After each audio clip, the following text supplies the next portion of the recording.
मेरे गांव में एक पुरानी खंडर हवेली है जिसमें करीब 65 सालों से कोई नहीं रहता। और ये बात मुझे मेरे एक दोस्त ने बताई थी जब मैं गर्मियों की छुट्टियों में गांव घूमने गया हुआ था। जब ये बात मुझे पता चली तो मेरा मन करने लगा उस हवेली को देखूं एक बार। मुझे ऐसी जगहों पर जाने में बहुत मज़ा आता है, मुझे बहुत दिलचस्पी होती है। फिर एक दिन मैंने अपने दोस्तों के साथ वहाँ जाने का प्लान बनाया। हम जैसे तैसे करके वहाँ उस हवेली में पहुँच गए। वहाँ दूर दूर तक कोई नहीं था, कोई आता जाता नहीं था। मैंने दोस्त से पूछा, यहाँ अगल बगल में कोई रहता नहीं है क्या? तो मेरे दोस्त ने बताया कि ये हवेली सिर्फ पुरानी और खंडर नहीं है, बल्कि ये एक श्रापित हवेली है। मैंने एक्साइटमेंट में बोला, अच्छा जैसे मंजुलिका वाली?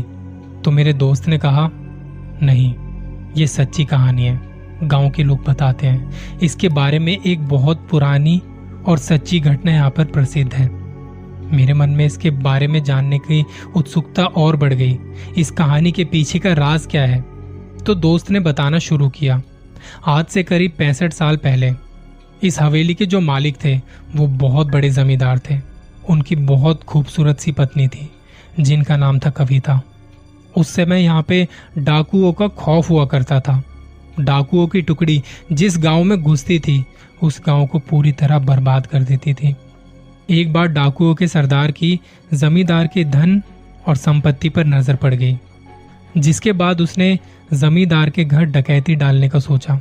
फिर एक दिन वो भी आया जो जमींदार ने कभी सोचा भी नहीं होगा। डाकुओं ने एक दिन जमींदार की हवेली पर डाका मारने के लिए हमला कर दिया। जमींदार ने भी अपनी सुरक्षा के लिए बहुत कुछ पहले से वहाँ पे सिपाही और कुछ नौकर रखे हुए थे जो डाकुओं से हवेली की रक्षा करने के लिए लड़ रहे थे।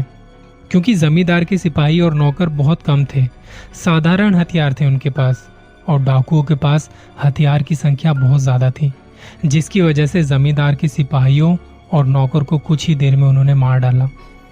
ये सब जमींदार ने देखने के बाद सोचा, इससे पहले कि डाकू हवेली का दरवाज़ा तोड़कर अंदर घुस जाएं, उसे लगा कि उसे अपनी पत्नी और खजाने को छिपा देना चाहिए।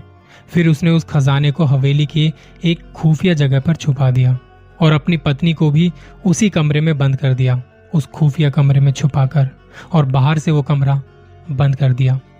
इसके बाद कुछ ही देर में डाकू हवेली का दरवाज़ा तोड़कर अंदर घुस गए और उन्होंने जमींदार को मौत के घाट उतार डाला। पर जमींदार ने मरते मरते अपने खजाने का पता उनको नहीं बताया। डाकुओं ने खजाने को बहुत खोजा पर वो नहीं मिला। फिर वो डाकू वहां से हवेली के कुछ कीमती सामान को लेकर चले गए।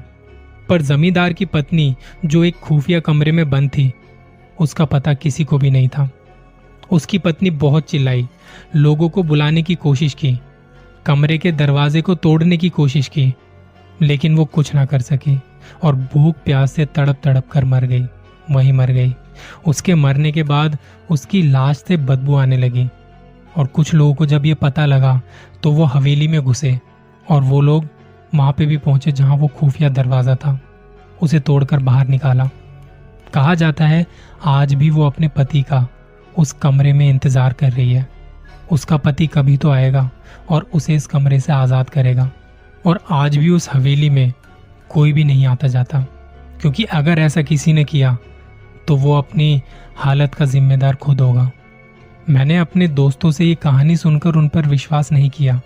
मैंने पूछा, क्या यार तुम लोग भी ना कब की बात आज तक लेके बैठे हो? इसका कोई सबूत है तुम लोगों के पास? तो उन लोगों ने बोला कि कुछ लोगों ने इस हवेली में जाने के बाद वहाँ रुकने की गलती की थी, जो आज तक इस सदमे को कभी भूल नहीं पाए। मैंने पूछा, ऐसा क्या हुआ था उन लोगों के साथ इस हवेली में? तब दोस्तों ने मुझे बताया, एक बार कोई अपराधी जेल से भाग जाता है और इस हवेली में आकर छुप जाता है। उसके बाद कोई कुछ नहीं जानता कि उस हवेली में उसके साथ क्या हुआ था। बस दूसरे दिन उस अपराधी की वहाँ लाश मिलती है उस हवेली में।